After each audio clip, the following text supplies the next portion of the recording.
Welcome to AI Meets Marketing News, where we share the latest trends and insights in AI marketing. Big news from Meta. CEO Mark Zuckerberg has revealed that their artificial intelligence is already as good as mid-level software engineers. By 2025, AI could take over many coding jobs, saving companies millions.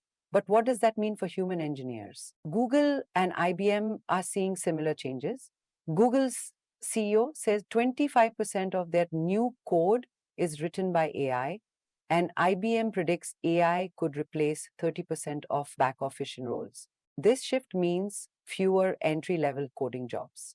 But it's not all bad. Experts believe humans will still be needed for creative problem solving and managing AI systems. So while the routine work might be gone, higher level skills will be more important than ever. And it's already happening. Fintech company Klarna has cut 20% of its workforce as AI takes over tasks. What do you think? Is this the future we're ready for? Share your thoughts in the comments.